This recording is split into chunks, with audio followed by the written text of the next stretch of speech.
Ayan, what is up mga kapitbahay? Welcome back na naman dito sa channel natin. Okay, so for today's video mga kapitbahay, meron tayong katanungan ng isa natin subscriber. Ang tinatanong po niya sa atin is, ayan, ang tinatanong po niya sa atin is, sabi niya is, "Hi sir, ask ko lang, yung PFSense OpenVPN, pwede ba siya ma-configure site-to-site VPN?" Ayan, eto mga kapitbahay, mayroong mga special configuration na pwede mong gawin na ganun na depende no kung ano yung gusto mo mangyari. Actually, pagdating po kasi sa IPsec or site-to-site VPN, magkaiba po sila ng configuration or magkaiba sila ng trabaho, no?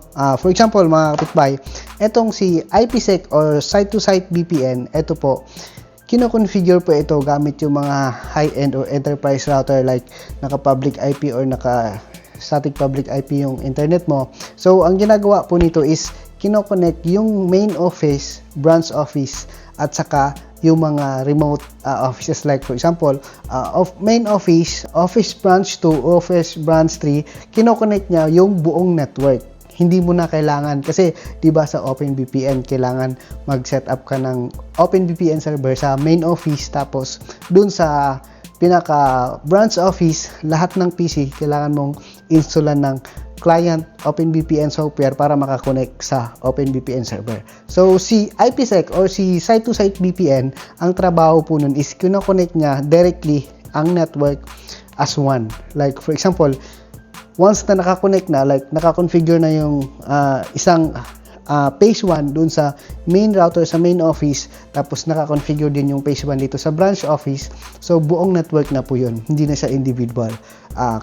Kino-connect niya as one yung main office at saka yung branch. Like for example, dito sa amin, yung main office namin connected dito sa Santa Ana, tapos yung ibang branch namin sa Cebu, sa Davao, or sa Thailand, sa Indonesia, naka IPsec site-to-site VPN po yun, naka-connect as one yung network. Kaya pag tumatawag kami kahit saang lugar or kahit sa ibang country, dinadaya lang namin through local. Hindi na naman kailangan ng international call something or ganon, through local na lang. So dahil nga naka IPsec site-to-site VPN. Okay, so sa ano naman, sa OpenVPN, ginagamit to for remote access. Like for example, sa office meron kayong intranet, which is yung kumare yan yung pinaka main access services nyo. Doon nyo ini-encode yung mga product or yung mga information ng isang tao para ma-access mo. Kung pumunta ka na US, so syempre di ba sa US wala naman kayo office, so dyan po ginagamit yung OpenVPN,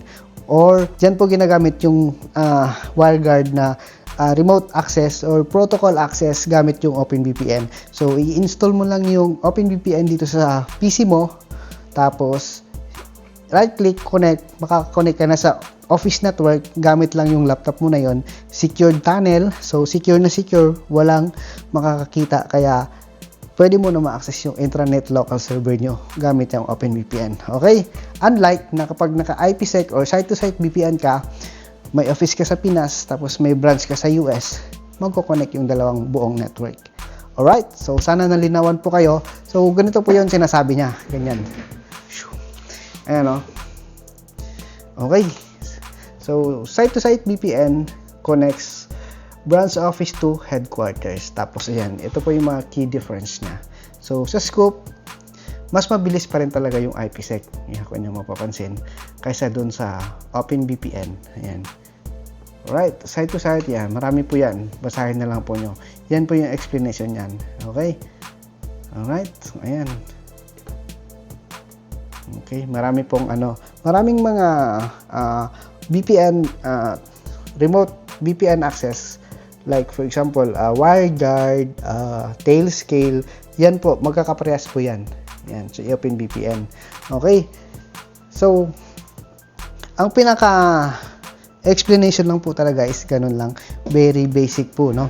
Kung ikaw, meron kang main office, tapos nagtayo kayo ng branch, kunwari dito lang sa Pinas, kunwari meron kayong main office dito sa Santa Ana, tapos nagkaroon kayo ng branch office sa Valenzuela or sa Baguio, ganun. So as long as na may internet ka doon, tapos naka business line, naka-public IP. So, gagawin mo lang ng VPN or IPsec site-to-site VPN, magko-connect na pong dalawa na yun. So, pwede kayong tumawag or ma-access yung services ng server nyo or services ng mga intranet nyo through local. Like, for example, yung subnet dun, 2.1, yung subnet dito is 1.1.